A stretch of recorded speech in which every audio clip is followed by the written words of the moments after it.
good morning, everybody.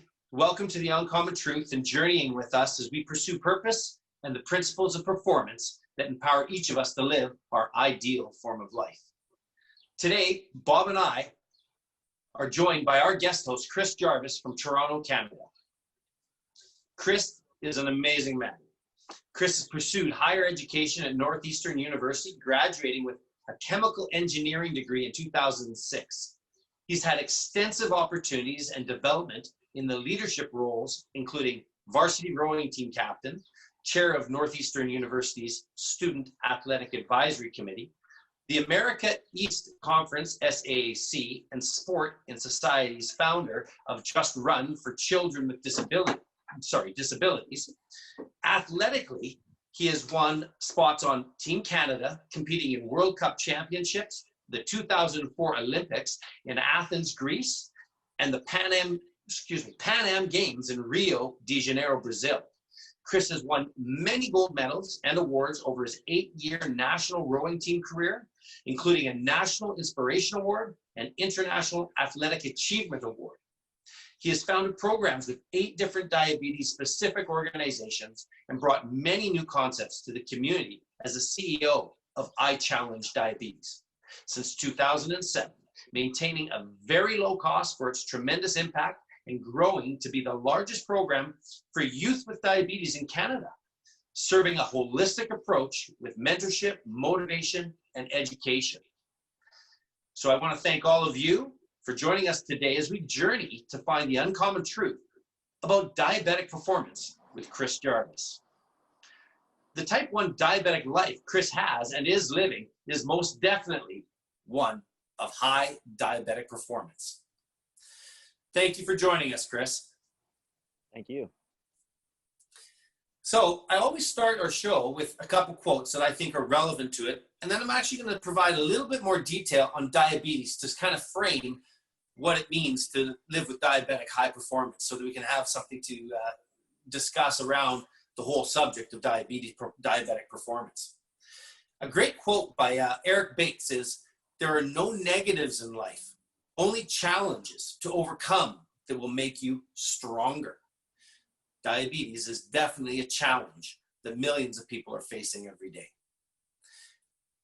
Another quote that really inspired me was Sandra C. Bibb. "I recognize that telling my story is not about overcoming the challenges. It's about fulfilling part of my purpose and making a difference by letting others know that challenges are part of the plan for strengthening faith, passion, perseverance, and clarifying my purpose." These I found quite inspirational as I am a type 1 diabetic. Chris is a type 1 diabetic, and we're in a very low percentage of diabetics in Canada, but some diabetes stats I think will kind of set a framework, Bob and Chris, for us today. I'm just going to give us some startling stats. In 2017, 7.3% of Canadians aged 12 and older, that's roughly 2.3 million people, reported being diagnosed with diabetes. Between 2016 and 2017, the proportion of males who reported being diagnosed with diabetes increased from 7.6 in 2016 to 8.4% in just 1 year, 2017. The proportion of females remained consistent between those 2 years. Now, type 2 diabetes accounts for 90 to 95% of diabetes cases, and increasingly in children. That's a lot to do with the foods that we're eating, the high sugar contents of our foods, and many, many other conditions. Type 1 diabetes, which is what Chris and I are, insulin dependent, is only 5 to 10% of diabetics. Now, diabetes and prediabetes is now at an epidemic, I would actually say pandemic level, that 1 in 3 Canadians annually are living with diabetes. And these diabetic cases account for 30% of strokes, 40% of heart attacks, 50% of kidney failure requiring dialysis, and 70% of non-traumatic amputations in Canada each year. This is inclusive of both types, that of type 1 and type 2 diabetes. What I found is that these stats prove this is a true epidemic in our country, and I would call it a pandemic. This is far more significant than any numbers of COVID-19 even, and the impact on our medical systems and our everyday lives. Almost everybody knows somebody living with diabetes. So how do we live with diabetic performance? So let's have a good chat today with Chris and Bob to really discuss how do we live with diabetes and how can we have high diabetic performance. Thank you, Chris and Bob, and let's just jump right in with our first question. How do diabetics and diabetes as a condition deal with the physical, mental, and emotional requirements to perform in life? Well, thanks, guys. And I think, this first one is actually one of the biggest challenges with diabetes is that as an appearance, it's really hard for anybody else to see. So they call it an invisible disability. And that's because inside of our bodies, our brain and our muscles are all functioning off of this blood sugar level. Most people have no idea, how to balance that. It's just something that automatically functions. And so diabetes inherently means that our blood sugars are going to be out of control. They're hard to put a term of control to diabetes. And what we like to say is management. So we can manage our blood sugars quite well. And certainly I like to demonstrate that with my performance, right? But the physical impact when our blood sugars are not in that target zone, where the natural body with a working pancreas would land it, can physically scare you. It can make you shaky and weak. It can make you guess, and wonder and worry about what's going to happen next. And so the physical impacts of diabetes really translate into the mental and emotional impacts. And I think, I can share that the emotional side for me, really something that struck home for me was about 6 years after diagnosis. And I was competing at Northeastern University on my rowing team. And there was another rower that we were on a jog, for a warm up for our practice. And he said to me, Chris, you can take a break whenever you want.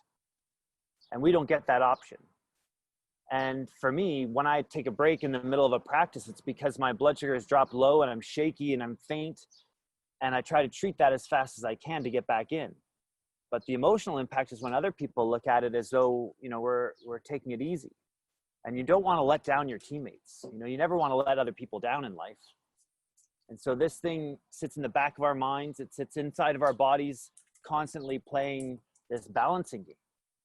And I think that's something that people with diabetes are always managing without other people even seeing. I think that's a pretty big. Yeah. That is, you just described probably my number one issue. I'm blessed that I'm with the ability that I can perform and work and do different things at a fairly high level because I've worked so diligently on my physical health. But when people look at me, they just go, how can you be a diabetic?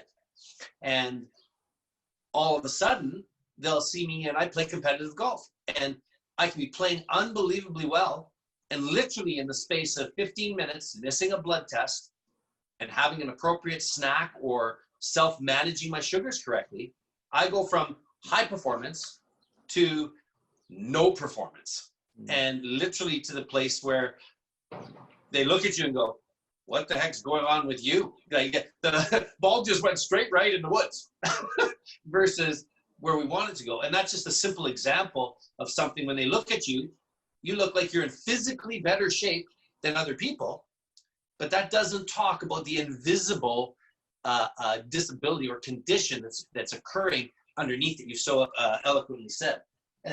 But it affects even able-bodied people that don't have diabetes. Blood sugar affects everybody, even in any form of performance. Would you not agree with that, Chris? I would actually, yeah. And it's something that I've had, you talk about blessings and benefits here, is that when I'm constantly monitoring myself, I'm also learning more about my health and the way I should be treating my body, right? And treating my body for the best performance. Okay. I also wanted I wanted to mention one other thing here, and that's about kind of the general comments that we receive on a regular basis. And I think that can affect our mental health, and it can kind of close a lot of people up that live with diabetes so they don't share about. And, you know, I've been a pretty big advocate that, you know, start off, right? And you might have someone make a comment that didn't make sense. But I've established some of my best partners and friends from places where they had a pretty low level of understanding of diabetes. And, you know, even in the diabetes clinic, I've seen this myself, where a doctor has asked, okay, what kind of range does your blood sugar go to? And it's hard for us to know how to compare against other people living with this condition because you can't see. You don't know how other people are doing it and what the results are. So I always remember sitting in the clinic and feeling the pressure of how to answer that question. And when I was young, like in my teenage years, and the doctor asked if I was having a lot of low blood sugars, I really didn't know what a lot was. And so when they, you know, I asked to elaborate, and they said, well, are you having one a week? And I was like, oh yeah. You know, with doing 60 kilometers of training in a day, you know, there's sometimes 5 or 6 lows in one day wouldn't be too surprising. So just knowing that, and knowing that that's a physical barrier that we face regularly, is these things can pile up in one day. There might be a couple of days in a row that I don't have any low blood sugars, right? But when is that going to happen? That can really play a role in whether or not we're able to reach for our best performance. Oh, well said. Bob, you had a question? Yeah, Chris, I'd like your perspective on I'm not a diabetic, but I'm quite. It is an invisible disease for a non-diabetic. I had no idea that the stats were as Heath described them. What percentage of the Canadian population is undiagnosed with diabetes right now? I think there's been a big push in the last 10 years to try and get that messaging out and provide, you know, constant outreach to get people to consider that and to get tested. So I think doctors are doing a much better job about it, because there was some people living with diabetes for over 10 years, specifically type 2 diabetes. And while we'd like to say that it's gone, there are still times where people come into the office with type 1 or type 2 diabetes, and it kind of gets brushed off. So I still hear stories of people like that in the last couple of years, feeling like something's wrong, and some of them don't know what it is. So, you know, it's hard to guess at how many, but it's really important to know the signs and symptoms, which would be if you're incredibly thirsty and you're using the bathroom a lot, that's because your blood sugar is not going into your muscles and into storage, and your blood sugars are riding higher and higher. So the only thing that we can do is try and drink and get rid of it through using the bathroom. Excellent. The second question I would have is, given that they have diabetes, a person has diabetes, management of your food intake is amazingly important, your hydration, et cetera. Can you describe some of the things that people need to do, and also your perspective on how many people are actually doing this effectively versus they could really improve it? Yeah, so when I was younger, this is kind of when you had the options of water or something like Gatorade or juice. So Gatorades and those types of performance fuels have a lot of electrolytes. And so I remember the challenge for me in Athens. Athens is one of the hottest places in the world. And we're out there rowing, you know, and racing for the Olympics. And so I had a really hard time with keeping my electrolytes up and my, you know, all my micronutrients in balance. And if I had something that was sweeter, then my blood sugar would likely rise. So if I had Gatorade with the electrolytes, then I would be running high and then using the bathroom more and pissing them all away. It's quite frustrating, right? But now we have a whole suite of different products that can help us to balance and get the right nutrition, the right ingredients for our lives. And it is something that, you know, talking specifically to those with diabetes out there, it can be really overwhelming watching our blood sugars. I get that. I feel that. But if we think about it as an opportunity to learn how these things are impacting us and trying to move around some of these ingredients that we're using into the right places, right? So that they can balance out with our daily activities. And I think the extreme nature of what some of us are doing, the act of being out there and just hustling all day, and same thing with being out rowing all day, those things can really change the way our hormones work inside of our body. And so I've noticed that, for example, right now I eat 22 grams of carbs for 1 unit of insulin. Now, when I was training for the Olympic team, I was doing a lot more exercise. And so I actually was taking 322 grams of carbohydrate for 1 unit of insulin. That is a crazy difference, but that shows us how helpful exercise is in this physiological thing that's happening inside of our body. It is a mystery exactly how it works, but we can start learning these things and start incorporating them into our decisions to think, well, if I'm gonna have a bigger meal, then make sure that I get some exercise today, right? And keep on that healthy train to balance it all out. I think something that you've addressed is obviously the physical exercise. And my question to you would be, as I know for me, the higher my physical exertion or activities, so when I play a round of golf as an example, or if I'm going to the gym for a workout, a run, just a hike, my monitoring and testing, which means you got to prick your finger, or if you've got the new pod, that's better. You put in a unit. But the truth is, I test in a round of golf at minimum every 3 holes. If I miss one, I invariably will have a low, which will dramatically affect me physically, but not just that, mentally and emotionally. My cognitive abilities to recognize simple little things go down. So do you find that same effect with yourself? And would you say that this is a common thing throughout diabetes 1 and 2? Yeah, that brings a great point in about what I would be coaching for the last 10 years here, is about creating a routine. Because if you're thinking, do I need to test? Then, it becomes this gamble. And so I had to build a routine into my practice. And so in rowing, I guess it's probably similar to your rounds of golf. And I'm not in your sport, so I'm not entirely sure. But in rowing, you'd race people down the lake. And then in practice, we would sometimes do 8 rounds back and forth. And the coach would actually kind of use the turnaround time to try and really put pressure on us. So that way, if you were the fastest down the course, you would have the most time to recover, right? If you shoot and you get, a birdie, then probably have a little bit more rest time than somebody who's taking a lot more shots, right? So there's a lot of pressure. And sometimes I think, oh, do I have time to test my blood? And so there's, definitely times in my career where I made a mistake and I decided not to, and it would make me pay the price. Guessing is what you're talking about. At the end of the day, chance favors a prepared mind. This is something I say regularly in life. I don't care if it's diabetes management, business management, financial management, any form of management requires preparation. And preparation is really stating, create good routines and rituals that will do it. So I shared my golf one every 3 holes. I miss it, I put myself at risk with diabetic management performance. So that I find that just our dialogue and going, I'm not unique. This is a common success factor for diabetic high performance, or take out diabetic high performance, create rituals. So with diabetes, you could be afraid of seeing that number because you don't think it's good.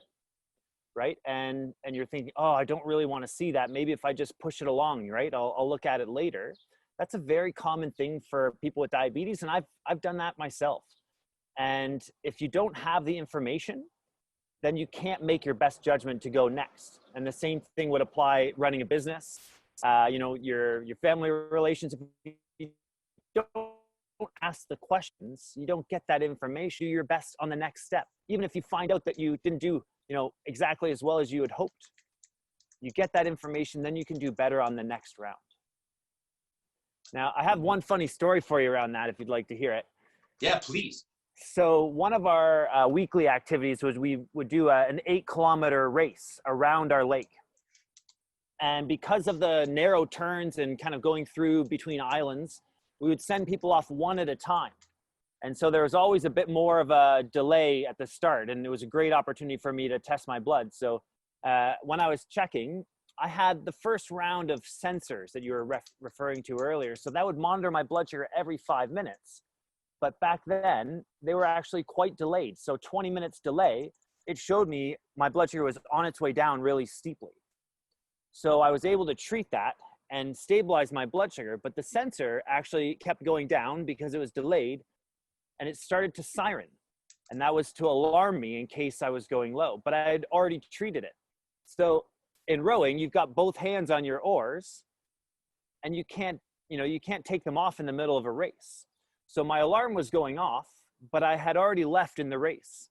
And I thought, okay, I know I've already treated this. I took in that information. I know I made the right decision. And so I'm racing around this 8-kilometer course the entire time my alarm is going off. And that was a really good day for me. And I ended up passing 7 other team members, one at a time, catching up to them and passing them in this race, just like if you imagine running. So at the end of the race, some of my team members said, gosh, Chris, like, even with, your blood sugar going all crazy, I heard your alarms going off and you just crushed me today. And, and, that was such a good thing for my self-confidence, knowing that people saw the strength in living with this challenge, but also helped to reinforce how valuable it is to do those checks, even when they're not pretty, the results. Helps you to prepare for the next step. Chris, a question from a novice learner on diabetes.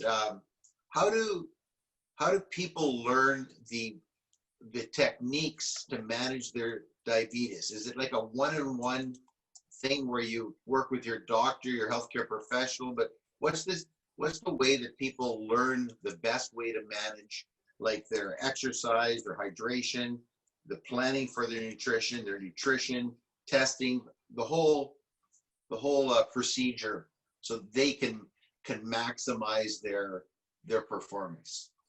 Yeah. So with diabetes, with type 1, we're recommended to come in every 3 months to see our clinical team. And those appointments are 15 minutes long. Now, in a given day, most people with diabetes are making decisions in the back of their minds or, in the forefront using calculators and things like that for at least 40 minutes of the day. Every day, right? So it's really hard to review all of that with a healthcare team. However, the government pays 15 minutes every 3 months, but there are a great team of professionals that are there for us. If you seek, you will find great team members that are there to help coach you along and to encourage you and to pick apart some of those little areas that might be affecting the whole picture. Now, at the end of the day, we need to be able to collect that information. We need to be using our blood test kits or a sensor and monitoring the food that we're taking in and bring that information to a team member or do our own reflection. And I think that reflection has been a huge part of my success. It's something that I've integrated into my routine, not on an every moment basis trying to criticize myself, but to look back and see some trends. And there's been quite a few times where a trend would surprise me, right? And it's actually surprised my healthcare team. And I've been able to bring some of that information. And I had an exercise physiologist who's one of the top in the world who had just never seen science showing what was happening inside my body. So it's important for us to know that we could be making the next discovery in this disease, right? By doing that work ourselves and bringing it back to a team could help other people to understand what's going on as well. But I do think that there's a definite mix, collaboration between each patient living with diabetes and the healthcare teams out there. So you've mentioned that there are good healthcare teams. Do diabetics naturally know where those are found? Is there is that part of the whole process? Is you're referred to places to go and people to meet? Would you have some suggestions about how people do that? Well, and I'm not sure if Heath, if you would have a comment on this. I guess for me, it's important to know that we've got to give the team a chance. Sometimes we're looking for an instant gratification in this world, and diabetes can't give us that.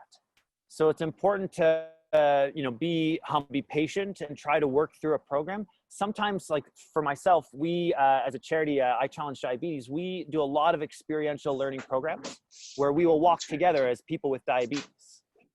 And that gives us the opportunity to learn together and to share insights, things that we have learned along the way.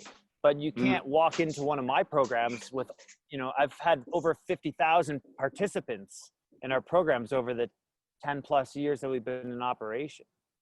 But sometimes we need to see more before we can get that insight, before we can make that change. And so I wouldn't say that there are likely times where someone should be pursuing another clinician. I think some of the signs are what you would look for that. So if your clinician's not listening to you, isn't really looking at your data and is just giving you more of a blanket answer, those are a couple of reasons why you'd want to look somewhere else. And then in terms of where would you go, I would definitely start looking in your local area and then start to pursue, where the major centers are. And I think, there's a lot of people that are passionate about their clinicians across Canada. So it's not like you have to go to Toronto to find someone. It just happens to be where I live, and I've got a great doctor here. He made a huge difference in my life. So, yeah. I think this is really, really powerful information for all diabetics and all people for that matter. I think one thing that I've had to come to grips with, and I'm going to rephrase this statement as a question. Do you struggle with, or did you struggle with, or do you feel diabetics struggle with the fact of just accepting the facts and the truth of where they're at? Because until I was able to accept the fact that at this point in time in my life, there isn't a cure besides a miracle from God to my condition. And once I embraced it and said, okay, I now have this condition, I need to ask really good questions and be accountable for my health. Because there is no endocrinologist, there's no nutritionalist, there is no GP, there is nobody that's going to understand my Heath Stone diabetes better than me. What happens when I take X amount of grams of carbs? What about delayed onset or a drop after exercise? Because my body throws sugar into my body through my liver because of the adrenaline and the other systems that are activating when I'm working out, because I do high intensity versus going for a walk and a low intensity exercise. I know that I'm going to have a different physiological, mental, emotional, all three of them are affected by the activities that I'm doing. And that's unique to Heath. Chris could literally have the opposite effect due to your systems in your body, and that acceptance of awareness that this is my diabetes, I got to own it. That then leads to your point of seeking the best doctors, ones that will listen and talk to you about the science and then the reality, or the theory, I'm going to say, of how diabetes works as a whole. And then how does that affect Heath Stone or Chris Jarvis or someone who's in pre-diabetes, right? That is just really, really thirsty and losing weight rapidly, and they're going, what's going on? You got to take accountability. Would you agree with that? And do you think that's common about everybody? Yeah, so I would say, having interacted with a lot of people with diabetes, this is true for both type 1s and type 2s, and our human nature is that we sometimes want to make a reason for this to happen that's outside of our control. And with the amount of variables that we have to juggle, you were just mentioning about even within exercise, there's so many different directions that our body could respond. So there was definitely been a time in my life where I felt like there's just nothing I could do. I'm going to need somebody who says, let's try again. Let's try another tactic. Let's look for more information and try again. And so I have encountered a number of people who want to say, oh yes, I've tried this, I've tried it. No matter what you throw out there, they're going to say they've tried it. And if that might be you reflecting back on yourself, know that I've been there too. And it's so valuable to listen to somebody else, to give them a little bit more insight of what's happening and to try again, because that's how we can make our performance go that extra step. Now, in terms of a type 2 that I know, we did this program called No Barriers. And one of these gentlemen that we were coaching along the way had a lot of passion. And it was just so awesome to see when he came into our program, but he had been resisting the fact that he probably needed insulin, right? And his doctor had been kind of nudging him for years. And so when he came in, his blood sugar was at 18. And for those that don't know, blood sugars very well, it's about 4 times higher than it needs to be.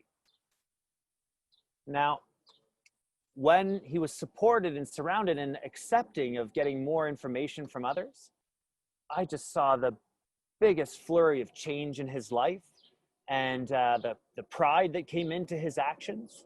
And so I would encourage people that might be thinking, that they can't make any changes, they can't make improvements, to just realize how close you might be to making that next aha moment, that next big leap in your performance.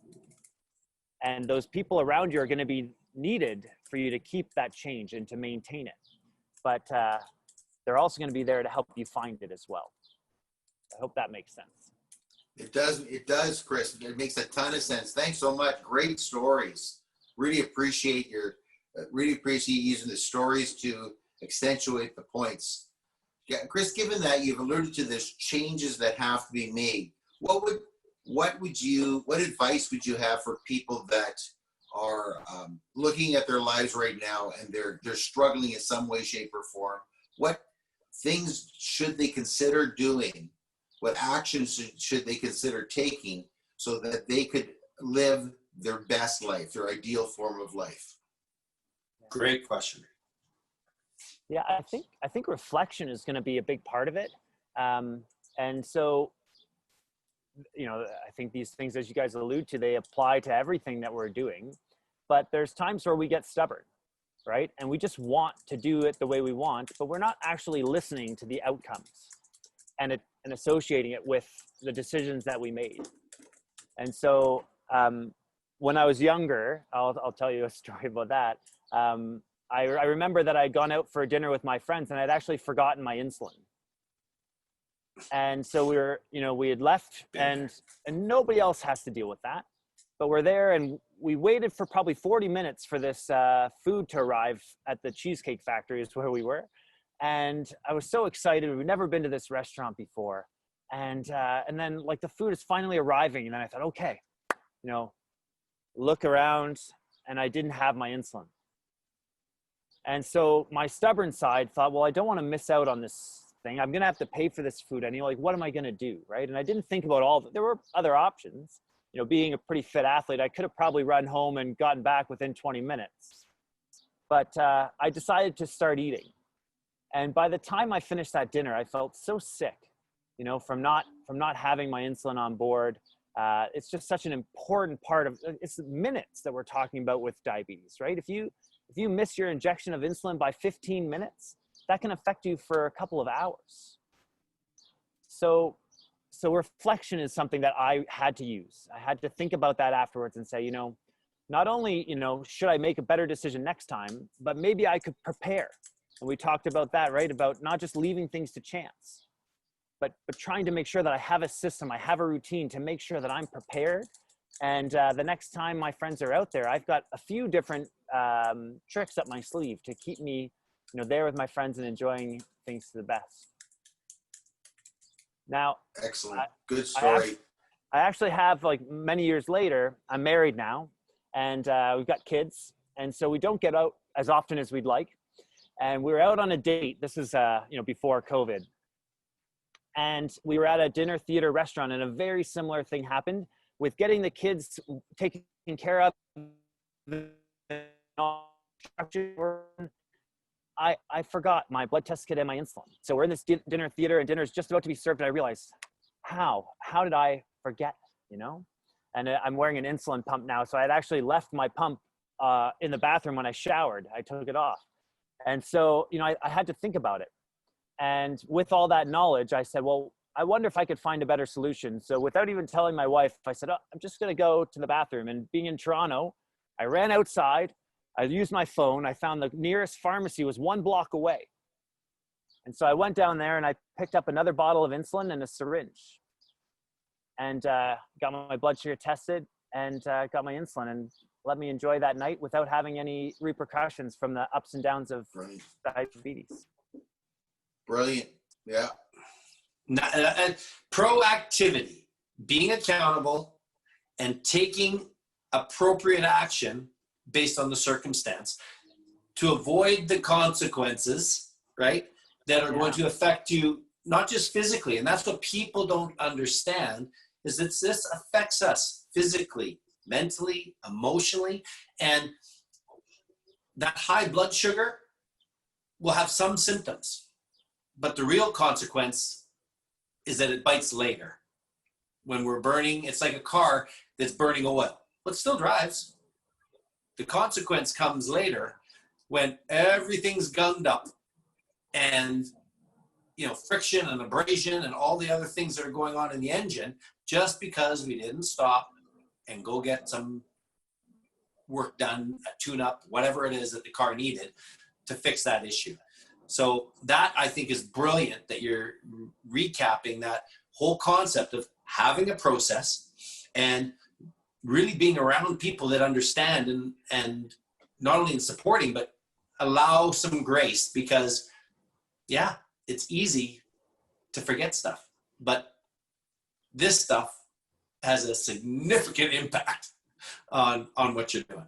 For me, like at the average non-diabetic Canadian, Heath mentioned a stat, almost 1% change in male diabetes over a period of a year. It's at 8.4% in Canada now. It seems to me that that's a growing number, that there's a lot of average Canadians that are on the verge of getting diabetes or on their way on the path to diabetes, probably for a variety of reasons. Could you guys both articulate, just for the average listener, what some of those reasons would be that you're moving towards diabetes? What caused you to get diabetes, and what can the average Canadian do to slow the process or eliminate that risk? Yeah, so at the beginning of the conversation, Heath mentioned that with type 2 diabetes, our lifestyle can play a big factor. So getting a healthy level of exercise and eating healthy can reduce the chances of you getting type 2 diabetes. But I think it's really important for all those others out there with the potential to get type 2 diabetes to realize that there's also a lot of genetic connections there. And so there are people who are maintaining a pretty active and healthy lifestyle that can still get this disease. And by trying to keep it in your mindset, I am going to do better, I'm going to manage my exercise and health better. And actually, I met this gentleman named Dan Hill, and he's famous to me, a musician. Hopefully you guys know his music because it's awesome. Yeah. And I met him shortly after his type 2 diagnosis, and he was running every day. He was incredibly fit, and he was barely eating. And we ended up, because we were both in Toronto, we ended up both running together. We hit it off quite well. And I was just so concerned for him, because he had been listening to this kind of stigma that really type 2 diabetes can be cured. And for those people that can eat healthy and get active and reduce or eliminate type 2 diabetes, that's fantastic. But for all of those out there that are not able to do it, don't be afraid to listen to your doctors, to explore some medicine that can help you, because that's what Heath and I have to go through every day. We have to take medicine in order to replicate what our pancreas should be doing. And if we don't take our insulin, we're in a lot of trouble. And the reason for type 1 diabetes is different. So in type 2 diabetes, the pancreas could wear down and not perform as well. So that's the case where someone can't get rid of the type 2 diabetes, the pancreas isn't performing. And for Heath and I, we had our immune system attack it. And so why does our autoimmune attack our body? It's usually around stressors. It could be because you're pushing yourself so hard, either in business or physically, It could also be that you're having a pretty relaxed life, but you've just encountered a new, exposure to a virus, right? And so when your immune system is triggered like that, with the right genetic composition, they're still learning and trying to discover why, but it can trigger your immune system to go beyond attacking that virus and actually mistakenly attack your pancreas. And if you haven't heard, there's a lot of other autoimmune diseases out there. I have actually lived with two of them. I have celiac disease as well. And so my immune system is pretty confused, and hopefully it doesn't continue to develop more, right? But the more, when you develop an autoimmune disease, it's more likely for you to get another one because your immune system is making mistakes. This is a very, very deep, topic for us to go into. And I think it's a really good start for us as we've begun this journey.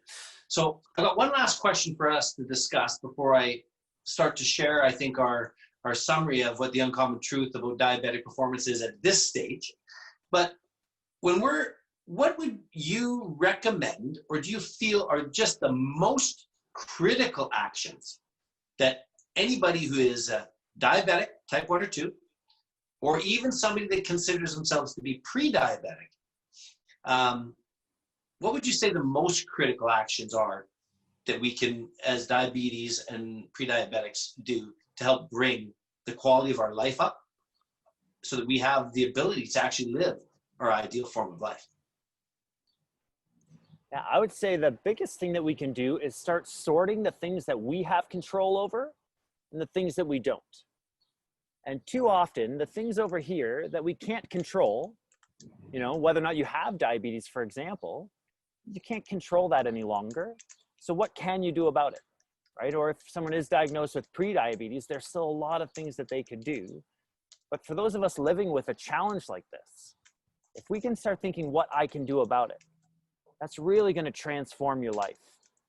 And that sorting is sometimes hard to do because the things that we can't control can muddle and make you think that you can't actually control other things. So I would encourage people to start practicing that and realize, like, is this something in my control? Okay, I can't control that, but what could I do to make the best of this moment? Excellent advice, Chris. That is brilliant.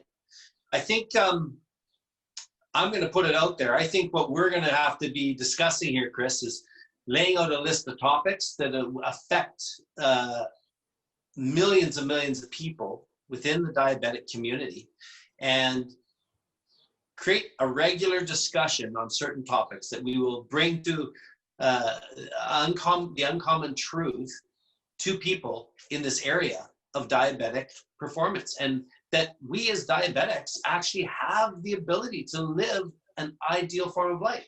And I can say it is not challenge free. The last time I checked, I don't think anybody lives life challenge free. So I really want to thank you for the insights today. And I'd really like to try and summarize the uncommon truth about diabetic performance of what we've learned here today. And then I think I'm going to sort of put it out there that, would you be interested in us having some form of a regular conversation to help bring awareness to the challenge of diabetes and really helping people find that uncommon truth? Yeah, well, the best way to explore for it is to find some good people to talk to about it, right? And so I would be happy to talk with you again. It's been a pleasure. Yes. Thanks so much, Chris. So here's my attempt at summarizing the learnings from Chris Jarvis on diabetic performance here today. 1, diabetes is an invisible disability. It's really about self-management of our blood sugar levels versus an automated system that works in a normal functioning process in the majority of people. But we need to be able to be aware and accept wherever we're at and get the help and seek the answers that we need. 2, prediabetes is a critical thing to identify.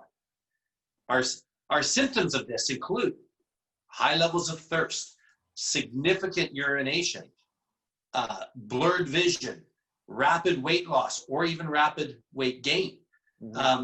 And ultimately, the simplest thing is I recommend that you look at the Canadian Diabetes Organization's website, talk with your doctors, and get very valuable information and assess where you are at personally.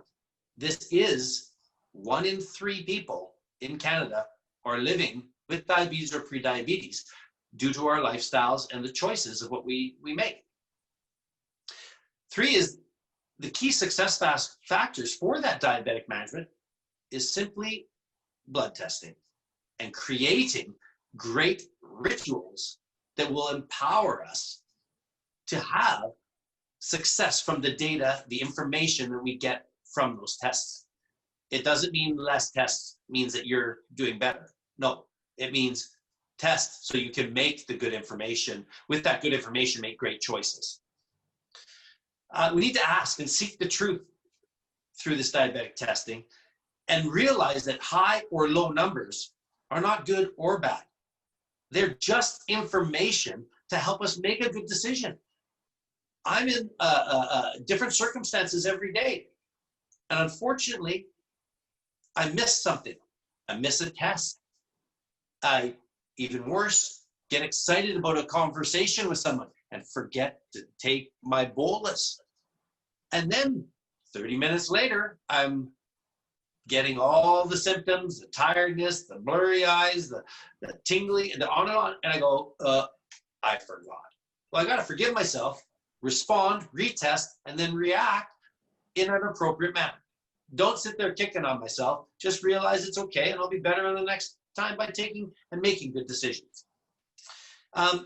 Getting those regular checkups that you said, and pursuing improvement in those routines that we create, and surrounding ourselves with people that have more information or knowledge or experience than I do. Your experience is something that I'm so grateful to be around, to tie into through proximity. Getting into proximity of people that are better than ourselves will help us get to that level. And ultimately, we got to accept what is and seek those people, because if we don't, you're only going to get what you got. It takes us being willing to grow and change. So outside of creating that process or routine and actual managing our diabetes, it's really simply put, we need to look at the 4 pillars of health that we've talked about many times on our show, Bob, and that is managing our breath and stress control. Stress is the silent killer that will trigger autoimmune deficiencies in many ways, and that's a deep topic on its own, but that's the number one. You gotta just take a moment and analyze where you're at and reduce stress. You need to hydrate. We need to drink water, not pop, not to be rude, but that's bad stuff. It's high carb, high sugar, processed sugar. This stuff is really bad. Eat healthy. It's okay to go on what we call have a gut bomb, right? And a nice yummy burger from A&W or McDonald's or whatever. But it can't be your regular go-to. It's going to harm. I don't care if you're a fully healthy athlete or you're not. It's not good every day. And then, outside of the eating, it's that exercise routine, that 4th pillar. We need to be active and mobile and make sure that we rest accordingly and appropriately based on our level. We need to get those 7 hours of sleep minimum because our body only heals when we rest.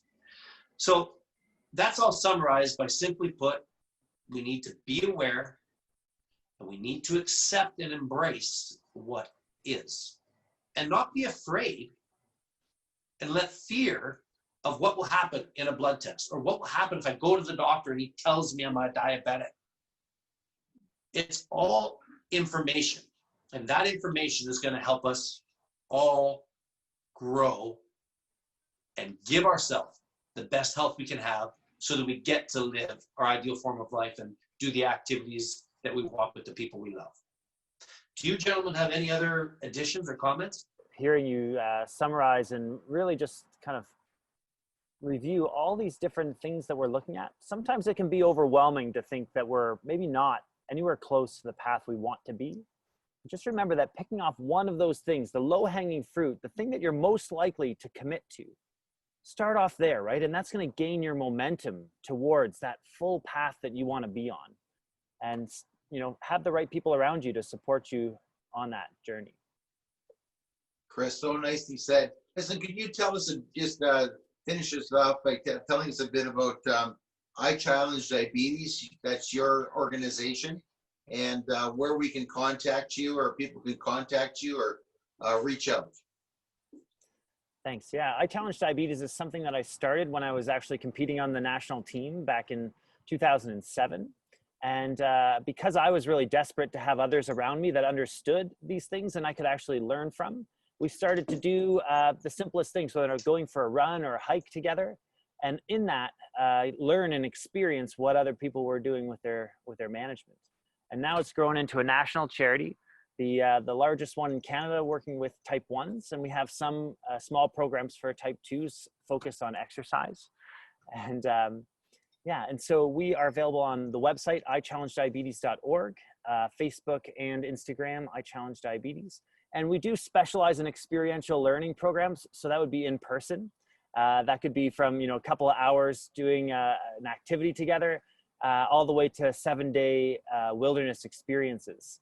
These days, we're doing more online discussions and sharing stories, but also getting a chance to ask questions and support each other. I felt just as supported being here with you, so I really appreciate the chance to be on your show. Great, awesome stuff, Chris. So nice to meet you and have you articulate some of the truths about how to better manage your diabetes, and just great advice today. Super stories. Thank you, my friend. Mm-hmm. So to all of you that had the privilege of seeking the uncommon truth about diabetic performance with Chris Jarvis, I just want to remind you, you can find Chris Jarvis at www.ichallengediabetes.org, or search for him and I Challenge Diabetes on Facebook and Instagram. We want to thank you for journeying with us today, and we welcome you to visit us at www.theuncommontruth.life and find The Uncommon Truth on YouTube, Facebook, and most podcast apps. Until next time, God bless.